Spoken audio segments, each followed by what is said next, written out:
Good morning, everyone. I hope that all of you are fine. Dear students, we are doing chapter 4 Rural Life and Society. Till now, we have done different land revenue settlements and commercialization of agriculture. Today, we are going to learn about plight of peasants, how much peasants suffered under the colonial rule, right? So, number one thing was that Indian peasants they had to pay very high land revenue to British, right? And they were collecting the land revenue in a very oppressive way, right? So other things were also there like natural calamities, flood, famine, drought, such kind of things were also there. And if in any case produce is not good or there is fall in the production or crop failure is there, then farmers they were in danger of losing their land. They had to work like a landless laborers. They were not having any savings, right? So they were forced to take loan from money lenders at a very high rate of interest, right? So these were their problems, these were their sufferings under colonial rule. Let's read now. Apart from high-tech slabs, agriculture in India was exposed to many hazards like drought and flood, which could destroy the crops and ruin the farmers. But with commercialization of agriculture, a new set of dangers appeared. What was that? If there was a fall in production, as I told you earlier also, if there was a fall in production or crop failure, the peasants were in danger of losing their land. They were forced to work as landless laborers. In the absence of any savings, the peasants were forced to take loans at very high rate from moneylender who exploited them further in times of crisis. The commercial crops cultivated in India, as we have done yesterday also, met the requirements of British industries. It was beneficial for British industry, not for Indian industries, not for Indian farmers. So the commercial crops cultivated in India primarily met the requirements of British industries. Thus, the British industries prospered at the cost of Indian industries.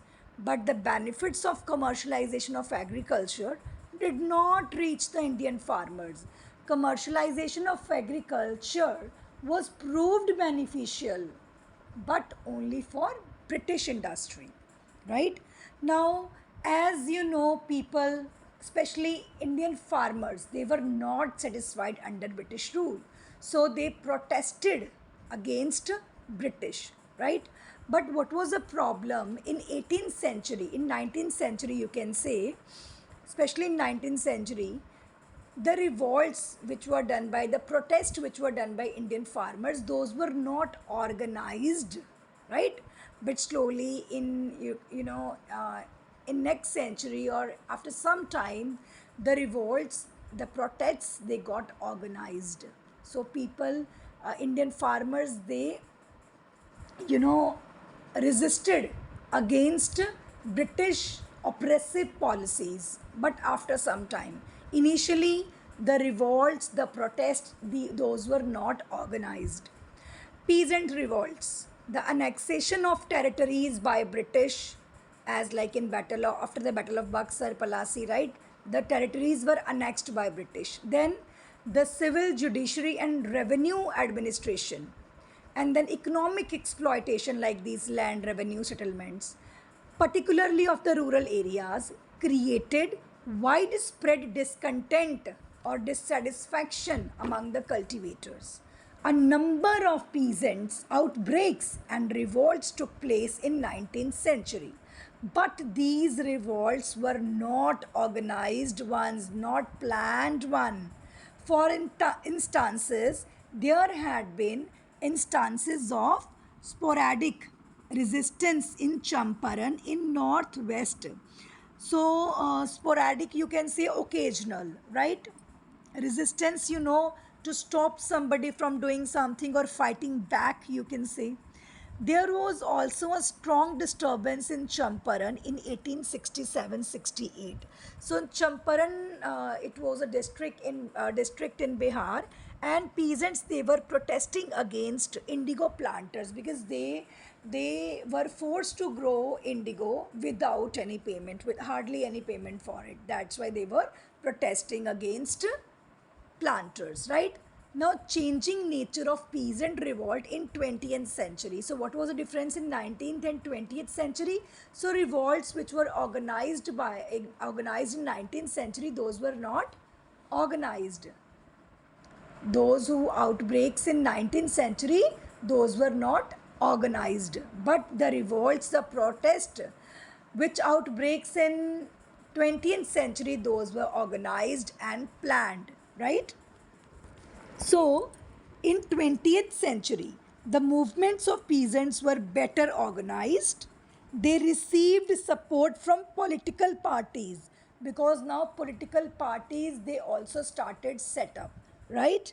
People, they started making groups, they started making parties to discuss the problems to fight against the British. So they received the support from political groups also and helped in strengthening the national movement. Moreover, about national movement, you will be reading, you will be learning about in the further chapters, in the next upcoming chapters, right?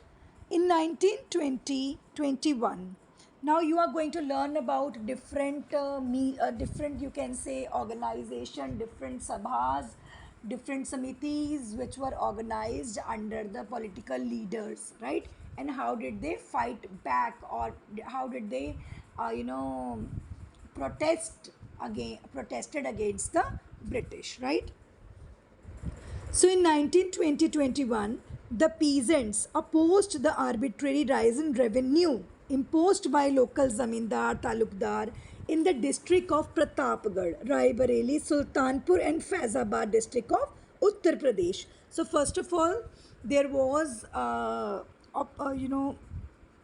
protest against the zamindar, the landlords, right, in different places. Several local associations took up their cause. In 1920, please underline this line, in 1920, the Audh Kisan Sabha was formed under the leadership of Jawaharlal Nehru and local leader Ram Chandra to protect the rights of the peasants.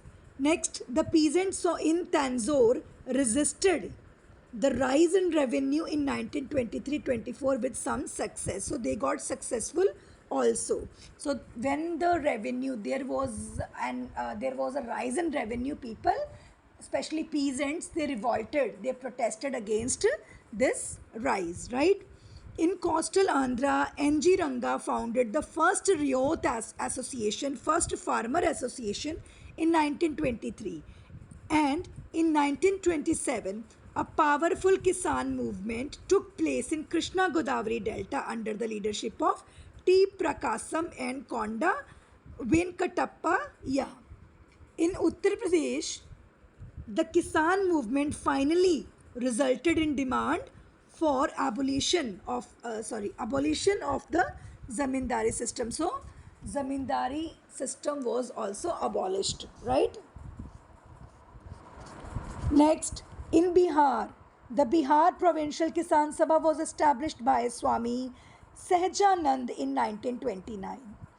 The no revenue campaign, no revenue, it means no tax campaign, under the leadership of the Iron Man of India, Sardar Vallabhbhai Patel, against the revenue hike of 22% by the Bombay government in Bardoli in 1927 became an all India issue. So 22% increase there was, and there was 22% increase or 22% hike in the revenue. So Vallabhbhai Patel, Sardar Vallabhbhai Patel, protested against this, and no revenue campaign was initiated, right? So this became an all India issue, and the government was finally forced to abandon temporarily the revenue revision.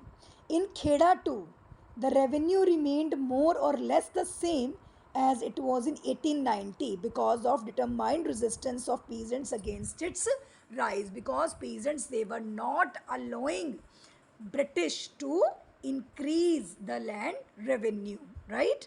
So you see many uh, sabhas established or set up under different leaders, and they protested in different places against the rise in land revenue, and they got successful also in some of the places, right? And they forced the government to withdraw these hikes, right? As you can say, zamindari system was also abolished, right? So many things were there. Why? Because the revolts were, the protests were organized, right? Now, next topic is leadership provided by Kisan Sabha. So, Kisan Sabhas were organized in every province in 1930s. Most of them owed allegiance to all, allegiance you can say support. All, most of them owed allegiance, you can say that believe, right, or gave their support to All India Congress, though some of them developed links with other political parties. So, political parties were also involved. These Kisan Sabhas in general supported the cause of peasants, held mass meetings and peasant marches to fight against gross injustices of the zamindar, moneylenders, and the government. So, people, they protested in different forms, like they held meetings, they marches, they held marches to fight against zamindars, talukdars, moneylenders, and government, those who were, you can say, that teasing or exploiting peasants. Gradually, the peasant movements were absorbed in national movement, and most of these sabhas chose to support the Congress for getting their grievances redressed, because they believed that Congress, they sorted out their, you can say that they applied their sufferings. In the later phase of freedom movement, the peasant movements merged with the national movement and mostly became non-violent under the leadership of Mahatma Gandhi. When you will be learning the national movement chapter, then you will, this chapter will relate to that chapter, that why peasants were dissatisfied, what were the reasons, what kind of revolts or protests they did against British. So peasants, they also, they also played very important role in the national movement against the um, British, right? So, only last topic is left. Let's complete the chapter today only. Impact of colonial agrarian policies. The policies, the land revenue settlements, what was the impact of these settlements on the life of peasants? So, the result of these exploitative agrarian policies and land laws introduced by British could be seen in many, forms, in many new factors. First is land became a saleable property. Earlier, land was not a saleable property. People, they considered land as their mother, right? They respect it a lot. But after the British arrival, it became a saleable property. The system of paying revenue within the specified time compelled many small peasants and landholders to mortgage or to dispose of their property. Mortgage, you can say that when you take loan and as a guarantee you give your property, and there is a sign on a document that if you are not able to pay the loan, your property can be confiscated by the bank or something like that, okay? And that's why, because they have to pay revenue within the specified time, so they had to mortgage their land, they had to take loan and dispose of their property also. Their property was, you can say, confiscated by the money lenders, right?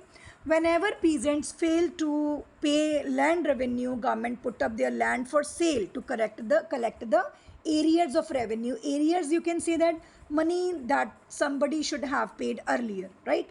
So, just for taking their money, or you can say that to collect their arrears, they used to sell the land. They used to sell the land, right? In such a case, peasant lost his land and turned into a landless laborer, right? So these policies followed by British only led to impoverishment of peasantry, peasants, they got more and more poor. The benefits of commercialization were reaped by British, while the Indian peasants suffered a lot. This oppressive system continued almost till the end of British rule, right? So this was up to today only.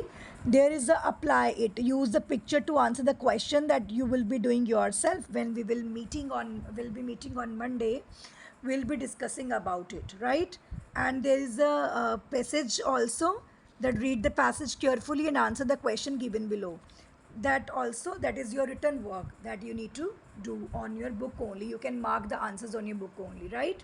So this chapter is finished, completed.